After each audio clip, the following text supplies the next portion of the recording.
नमस्कार, very good morning. आप देख रहे हैं टीवी 100 में आपके साथ तहसीन फातिमा। आइए ताजा खबरों के साथ बुलेटिन की शुरुआत करते हैं। सबसे पहले बात प्रधानमंत्री नरेंद्र मोदी की करते हैं। दरअसल आज प्रधानमंत्री नरेंद्र मोदी के गुजरात के दौरे का दूसरा दिन है। बीते रोज प्रधानमंत्री नरेंद्र मोदी ने डीसी और हिम्मतनगर में जनसभा को संबोधित किया था, जनता को अपनी उपलब्धियां गिनाई थी। आज कई ऐसे क्षेत्र हैं जहां पर उनका दौरा है, जनसभाएं करेंगे और जनता को अपनी उपलब्धियां गिनाएंगे। क्योंकि गुजरात प्रधानमंत्री नरेंद्र मोदी का पुराना गढ़ रहा है और ऐसे में वहां पर मोदी का पहुंचना यानी कि बीजेपी के लिए फायदेमंद है। प्रधानमंत्री नरेंद्र मोदी का गुजरात का दौरे का दूसरा दिन है। गुजरात में कई ऐसे क्षेत्र हैं, लोकसभा क्षेत्र है जहां पर जनसभाएं करेंगे, बीजेपी के पक्ष में वोट की अपील करेंगे। तो बड़ी जानकारी आप तक पहुंचा रहे हैं और अपडेट से रूबरू करा रहे हैं। प्रधानमंत्री नरेंद्र मोदी 2 दिन के गुजरात दौरे पर हैं। बुधवार को पीएम ने डीसी और हिम्मतनगर में जनसभा को संबोधित किया था। आज आणंद, सुरेंद्रनगर, जूनागढ़ और जामनगर में जनसभाएं करेंगे। इस तरह पीएम अपने 2 दिन के दौरे में कई ऐसे क्षेत्र है जहां पर जनसभा करेंगे और जनता के सामने अपनी उपलब्धियां गिनाएंगे, साथ ही साथ प्रत्याशी के हक में वोट की अपील करेंगे।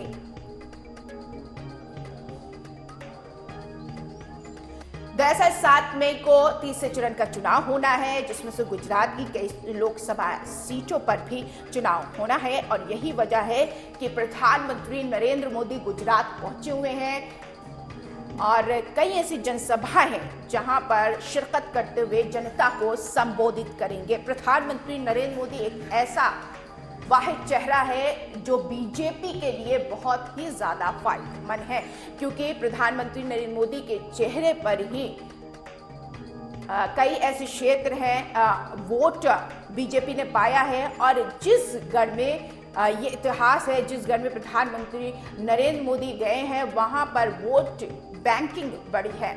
अब गुजरात हालांकि बीजेपी का गढ़ है, वहां से नरेंद्र मोदी सीएम भी रहे हैं और सेम जगह पर जाकर जनता को अपने पाले में करना ये कोई प्रधानमंत्री नरेंद्र मोदी के लिए बड़ी बात नहीं है। लेकिन ये भी कहा जाता है कि बीजेपी के लिए जब मुश्किल घड़ी आती है या फिर वोट में कहीं अटकलें आती हैं तो बड़े चेहरे वहां पर पहुंचते हैं और जनता के बीच भ्रम को दूर करने की कोशिश की जाती है। और इस बीच अमित शाह भी चुनावी दौरे पर हैं। अमित शाह केंद्रीय गृह मंत्री है और आज यूपी के दौरे पर है। यूपी में भी 10 सीटों पर चुनाव होना है। 4 लोकसभा सीटों पर अमित शाह की चुनावी सभा होगी। केंद्रीय गृह मंत्री अमित शाह आज यूपी दौरे पर रहेंगे।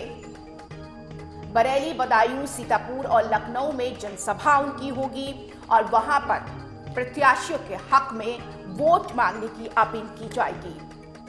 4 लोकसभा सीटों पर अमित शाह का जिम्मा आया है और अमित शाह उन जगह पर पहुंचेंगे, जनसभाएं करेंगे। बरेली हो, बदायूं हो, सीतापुर हो, लखनऊ में जनसभा होगी। ये सभी बीजेपी के गढ़ हैं, लेकिन बीजेपी अपनी सीटों को बरकरार रखे और यही वजह है कि वहां पर बड़े चेहरे को भेजा जा रहा है स्टार प्रचारक के रूप में। तो अमित शाह गृह मंत्री हैं, आज यूपी के दौरे पर रहेंगे। चुनावी शोर चारों तरफ देखा जा रहा है। उत्तर प्रदेश में भी चुनावी बिगुल बजा हुआ है और सभी बीजेपी हो, कांग्रेस हो, सपा हो, बीएसपी हो, सभी ने अपने धुरंधरों को मैदान में उतार दिया है। अब देखना यह है कि जनता का मूड क्या होगा, लेकिन मुद्दे भी बहुत ज्यादा अहम हैं। विपक्ष है कि मौजूदा सरकार को कई मुद्दों पर घेरने की कोशिश कर रही है, लेकिन सरकार केंद्र और राज्य की, जिस राज्य में बीजेपी की सरकार है, अपने राज्य में किए काम की उपलब्धियां गिनाती दिखाई दे रही है।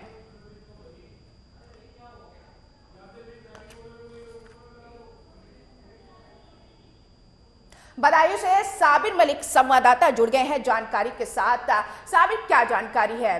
क्योंकि उत्तर प्रदेश बड़ा राज्य है, उस राज्य की राजनीति बड़ी मशहूर है, लेकिन नामी कामी चेहरे बीजेपी का वहां पर स्टार प्रचारक के रूप में पहुंचना बहुत सारी चीजें भी दर्शाता है। तो अमित शाह कब तक पहुंचेंगे, क्या है उनका शेड्यूल?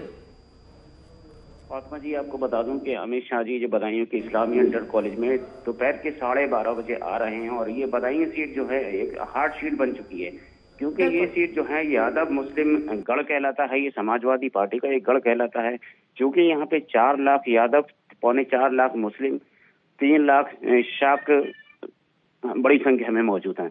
यहाँ से हार्ड सीट इसलिए भी कहा जाता है क्योंकि शिवपाल यादव जी के पुत्र आदित्य यादव यहाँ से चुनाव लड़ रहे हैं। वहीं बीजेपी से दुर्विजय शाक जी चुनाव लड़ रहे हैं, जो कि 3 लाख वोटर है। ये अपने आप में एक हमेशा हार्ड सीट रही थी।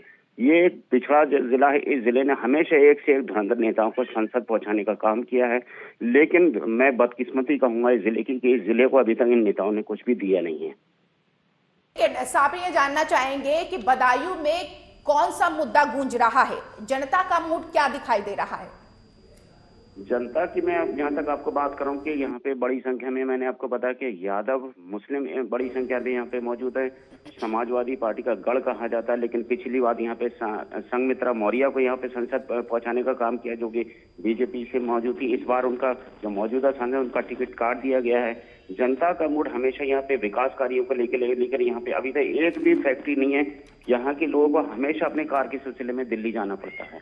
बिल्कुल, लेकिन सीधे तौर पर हम क्या माने, क्योंकि एसपी भी है, बीजेपी है, बीएसपी भी है, तमाम पार्टियों ने अपने धुरंधरों को उतार दिया है। सीधा मुकाबला किन पार्टियों के बीच देखा जा रहा है यहाँ पर?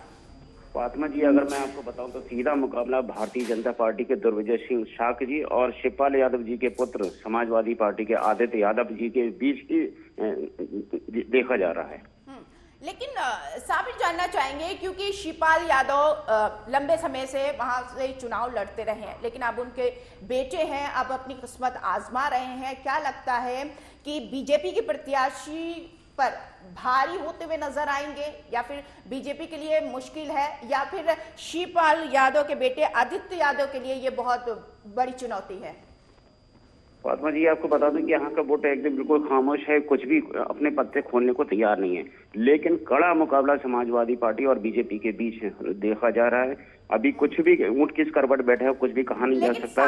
ये अंदाजा लगा सकते हैं बीजेपी के लिए भी ये राह आसान नहीं है, ये सीट बरकरार रखना आसान नहीं। अमित शाह का पहुंचना, ये इतिहास है कि जब चुनाव आया और जो भी क्षेत्र हो वहां पर अगर बीजेपी को मुश्किल हुई प्रत्याशी के हिसाब से, तो बड़े चेहरे को वहां पर स्टार प्रचारक के रूप में भेजा गया है।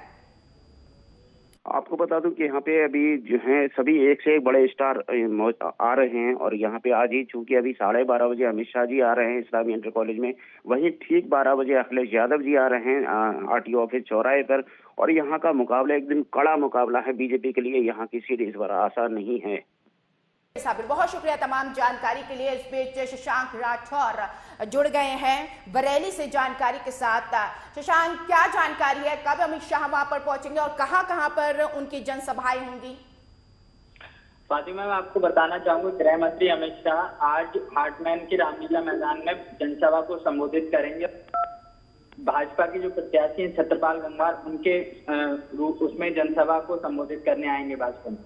बिल्कुल, लेकिन अगर बात बरेली की करें तो वहां पर बीजेपी के लिए सीट बरकरार रखना, सीट को हासिल करना एक चुनौती के बराबर है। मुकाबला किस तरीके का देखा जा रहा है? किन पार्टियों के बीच त्रिकोणीय मुकाबला है या यहाँ पर दोहरा मुकाबला देखा जा रहा है? बरेली में फातिमा बात करें तो दो पार्टियों के बीच में टक्कर है, जिसमें समाजवादी पार्टी के प्रवीण सिंह ऐरन प्रत्याशी हैं, गठबंधन के भी प्रत्याशी हैं वो, और भाजपा से छत्रपाल गंगवार हैं। तो कहीं तो देखने वाली बात यह है कि जिस तरीके से देखा जाए तो कड़ी टक्कर है। प्रवीण सिंह ऐरन इस बार चुनावी मैदान में है तो बहुत टक्कर मानी जा रही है, और ये सीट भाजपा को निकालने के लिए बहुत मेहनत करनी पड़ रही है। जिस तरीके से देखा जाए तो 8 साल से संतोष गंगवार इस सीट पर काबिज थे, उनका टिकट काट दिया गया, भाजपा ने टिकट काटा और छत्रपाल गंगवार को टिकट दिया। तो राहें भाजपा की आसान नहीं होंगी इस सीट को जीतने में। फातिमा, तो जनता के सामने रखना ये भी वाकई राह आसान नहीं, और यही वजह है कि स्टार प्रचारक के रूप में अमित शाह वहां पर पहुंचेंगे। लेकिन अगर रोड शो, जनसभाएं और रैली और जितने भी तमाम पार्टियों के जो स्टार प्रचारक वहां पर पहुंच रहे हैं, अगर भीड़ की बात करें, जनता के रुख की बात करें, तो किस पार्टी की ओर दिखाई दे रहा है? अगर रुख की बात करें तो यहाँ पे देखा जाए तो कई वीवीआईपी बरेली में आ चुके हैं। नरेंद्र मोदी ने बरेली में एक जनसभा को संबोधित किया, रोड शो किया। उसके बाद केशव प्रसाद मौर्य का आना, जतिन प्रसाद भी बरेली में आए, और उत्तराखंड के मुख्यमंत्री धामी भी बरेली में आए, और अमित शाह का आ जाना तो कहीं ना कहीं देखने वाली ये बात है। इस तरीके से देखा जा रहा है कि कांटे का टक्कर है, और भाजपा को कहीं ना कहीं ये डर है कि ये सीट उनके हाथ से निकल ना जाए, क्योंकि प्रवीण सिंह ऐरन बहुत कांटे की टक्कर दे रहे हैं इस सीट पे। लेकिन शशांक, जानना चाहेंगे अपने उम्मीदवार को बदलना, क्या उनके अगेंस्ट कोई एंटी इनकम्बेंसी थी जनता के बीच? क्या उनका प्रभाव था? क्या वजह रही? और इसी के साथ मैं भी ये भी जानना चाहूंगी कि बरेली का चुनावी मुद्दा क्या है? चुनावी मुद्दा बरेली का विकास है, क्योंकि विकास देखा जाए तो पिछले 10 सालों से भाजपा काबिज है, और उससे पहले भी ये सीट भाजपा की ही रही है। और तो देखा जाए तो विकास बहुत बड़ा मुद्दा है बरेली के लिए, क्योंकि यहाँ पे जो फैक्ट्रियां थी वो बंद कराई गई हैं, बंद हो चुकी है भाजपा के शासनकाल में। तो यहाँ पे रोजगार और विकास दो बड़े मुद्दे हैं, और जनता उसी को देखते हुए वोट भी करेगी इस बार। बिल्कुल, लेकिन बरेली एक ऐसा क्षेत्र है जहां पर मुस्लिम तादाद ज्यादा है। अगर यहां पर जातीय समीकरण की बात करें तो किस तरीके का जातीय समीकरण देखा जा रहा है? जातीय समीकरण की बात करें तो पूरी तरीके से माहौल अभी तक जो है वो गठबंधन की तरफ ज्यादा लोग देख रहे हैं इस बार, क्योंकि दो प्रत्याशियों के बीच टक्कर है। क्योंकि बसपा का टिकट जो था वो कट चुका है, यहाँ से नामांकन जो हुआ था वो खारिज कर दिया गया था। तो अब भाजपा और गठबंधन के बीच सीधे सीधे टक्कर देखी जा रही है। तो जनता भी है वो, उसका भी रुख कहीं ना कहीं गठबंधन की तरफ ज्यादा हो रहा है। भाजपा की बात करें तो भाजपा पर अब थोड़ा सा इस सीट को लेकर, प्रत्याशी को लेकर विश्वास कम नजर आ रहा है जनता का। शशांक, आ जाते हैं अमित शाह के दौरे पर। और अब कब तक पहुंचेंगे अमित शाह, और दौरे को लेकर क्या कुछ तैयारियां हो गई हैं, और किस तरीके का प्रोग्राम है चुनाव से रिलेटेड वहां पर? बात करें तो अमित शाह के पहुंचने की तो करीबन 12 से 1 बजे अमित शाह सभा स्थल पर पहुंचने का वो है। और बात करें तो प्रशासनिक और पुलिस अधिकारियों ने सभा स्थल का निरीक्षण पूरी तरीके से कर लिया, और आला अधिकारी सुरक्षा व्यवस्था में कोई कसर नहीं छोड़ रहे हैं, और पूरी सुरक्षा व्यवस्था पूरी तरीके से है। चलिए, शुक्रिया शशांक तमाम जानकारी के लिए। तो ये बरेली की जानकारी हम आप तक पहुंचा रहे हैं, जो कि 7 मई को तीसरे फेज का चुनाव होना है, और इसी के तहत तमाम पार्टियां उन क्षेत्रों तक पहुंच रही हैं, और जनता को अपने पाले में बरकरार रखने की कोशिश बीजेपी की तरफ से की जा रही है, और साथ ही साथ विपक्ष भी पुरजोर कोशिश कर रहा है ताकि लोकसभा सीट हासिल की जा सके। लेकिन ये जो इम्तिहान चल रहा है तमाम पार्टियों का, उस इम्तिहान को पास करना आसान नहीं है। खास तौर पर अगर बात करें एसपी के लिए और कांग्रेस के लिए, ये भी राह आसान नहीं है, और यही वजह है कि पुरजोर कोशिश की जा रही है। कांग्रेस में यहाँ कई ऐसी सीटें हैं, अभी जो 10 सीटों पर चुनाव होना है 7 फेज, तीसरे फेज में, उसमें से 2 सीट यहाँ पर है जिसको लेकर आज सामंजस्य बना हुआ कांग्रेस में। रायबरेली की अगर बात करें, मेरठ की बात करें, अभी भी तस्वीर साफ नहीं हुई है। तो वहीं एसपी भी पुरजोर कोशिश कर रही है, क्योंकि 10 में से 2 सीटें उनके पाले में है, ताकि उनमें बढ़त की जा सके या फिर उसे बरकरार रखा जा सके। उसी के तहत बीजेपी भी पुरजोर कोशिश कर रही है कि उनकी 8 की 8 सीटें 10 सीटों में तब्दील हो जाए। हालांकि 7 फेसों में ये चुनाव होना है, 2 चरणों का चुनाव मुकम्मल हो चुका है, तीसरे चरण का चुनाव 7 मई को होना है। उसी को लेकर नामांकन की प्रक्रिया भी हुई है, और साथ ही साथ स्टार प्रचारकों का तमाम क्षेत्रों में पहुंचना जारी है। जनता को अपनी उपलब्धियां बीजेपी गिना रही है, तो वहीं बीजेपी की खामियां विपक्ष गिनाते हुए नजर आ रहे हैं। आगे बढ़ेंगे। सीएम योगी आज विशाल जनसभाओं को संबोधित करेंगे। ये बड़ी जानकारी हम आपको दे रहे हैं। मैनपुरी में सुबह 11:20 पर मुख्यमंत्री जनसभा करेंगे। एटा में दोपहर 1 बजे सीएम योगी जनसभा करेंगे और जनता को संबोधित करेंगे। तो वहीं फिरोजाबाद में दोपहर 2:30 बजे सीएम योगी की जनसभा होगी। ये बड़ी जानकारी हम आप तक पहुंचा रहे हैं। सीएम योगी आदित्यनाथ भी पूरी तरीके से दमखम लगा रहे हैं यूपी में अपनी सीटें बरकरार रखने की और उन सीटों में इजाफा करने की पुरजोर कोशिश सीएम योगी की तरफ से की जा रही है। बड़े बड़े स्टार प्रचारक उत्तर प्रदेश में बीजेपी के मौजूद हैं और इसी कड़ी में सीएम योगी भी कई ऐसे क्षेत्र हैं जहां पर पहुंच रहे हैं और जनसभाएं करेंगे। हमने आपको शेड्यूल बताया है कैसे और किस तरीके से योगी आदित्यनाथ जनसभाएं करेंगे। एटा में 1 बजे सीएम योगी जनसभा करेंगे और साथ ही साथ फिरोजाबाद भी पहुंचेंगे। तकरीबन 2:30 बजे सीएम योगी की जनसभा, इसको लेकर तमाम तैयारियां कर ली गई है। सीएम योगी आदित्यनाथ पूरी एड़ी चोटी का जोर लगा रहे हैं बीजेपी की सीट बरकरार रखने को लेकर, क्योंकि सीएम है उत्तर प्रदेश के योगी आदित्यनाथ।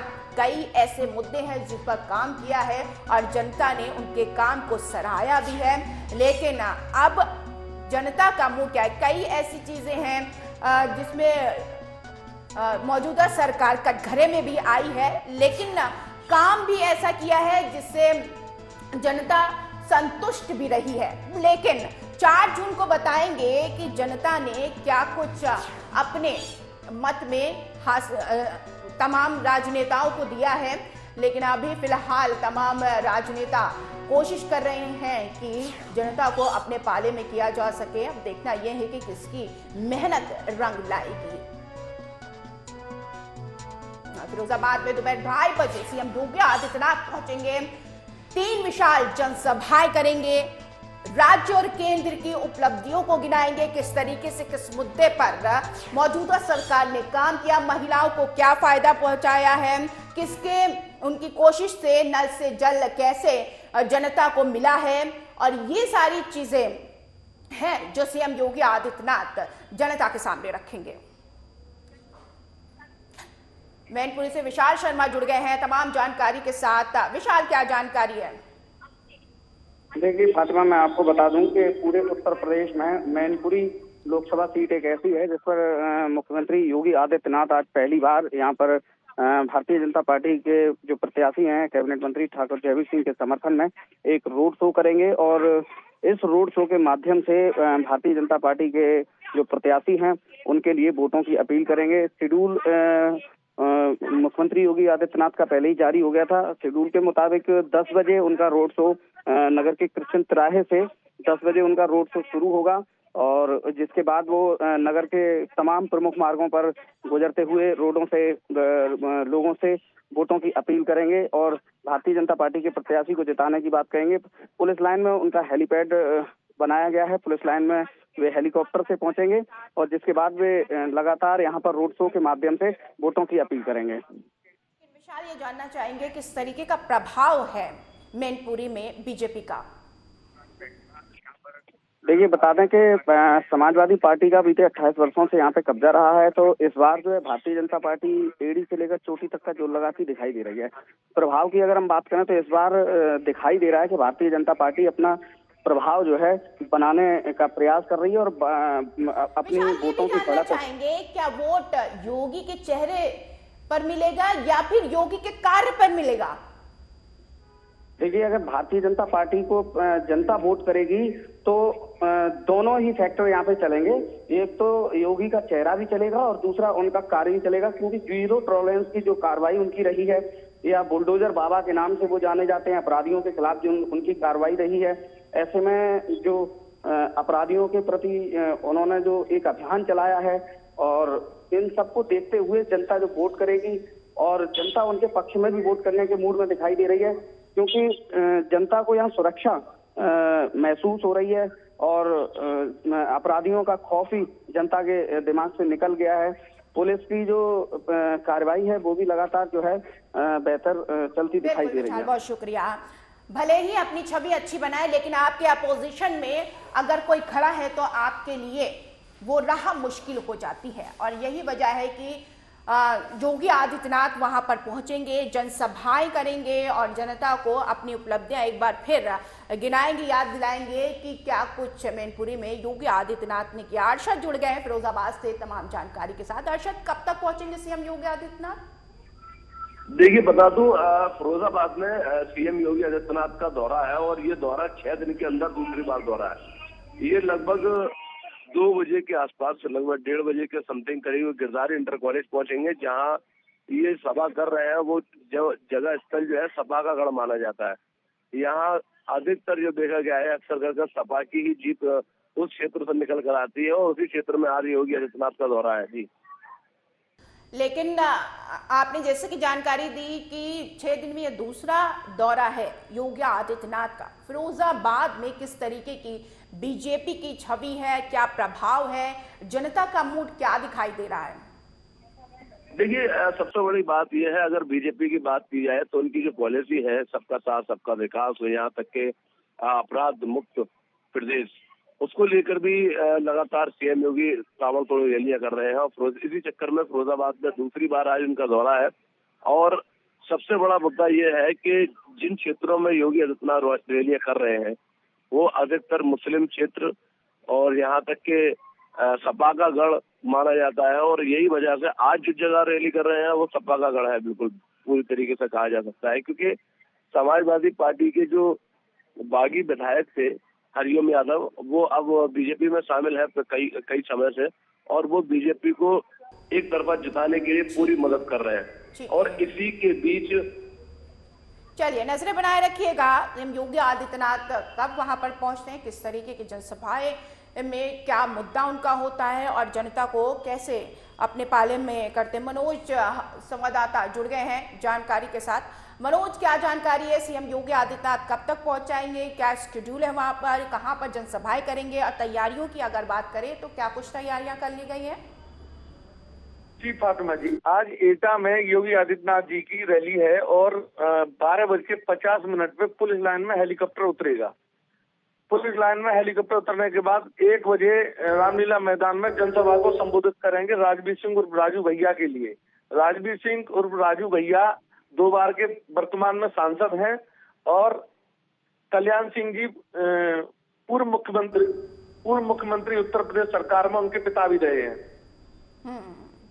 अगर राजू भैया की बात करें तो उम्मीदवार के रूप में एक बार फिर सामने हैं बीजेपी की तरफ से, लेकिन अगर अपोजिशन की बात करें, एसपी की बात करें, कांग्रेस के प्रत्याशियों की बात करें तो किस तरीके का मुकाबला हम देख सकते हैं वहां पर? मुकाबला यहाँ पर सिर्फ भाजपा और सपा का है जी। बसपा का मुकाबला, ये बसपा तीसरे नंबर पर रहने वाली है। भाजपा और सपा का मुकाबला इसलिए कि साक्य वोट ज्यादा है और साक्य वोट लोध वोट को टक्कर देता है। जी चलिए मनोज, बहुत शुक्रिया तमाम जानकारी के लिए। एटा से मनोज संवाददाता जुड़े थे, जानकारी दे रहे थे। ये हमने आपको जानकारी दी सीएम योगी आदित्यनाथ के दौरे का शेड्यूल कहाँ है, तमाम लोकसभा क्षेत्रों में पहुंचेंगे, अपने प्रत्याशी के हक में वोट की अपील करेंगे, अपनी उपलब्धियां गिनाते हुए नजर आएंगे। फिलहाल इस बुलेटिन में इतना ही। नमस्कार।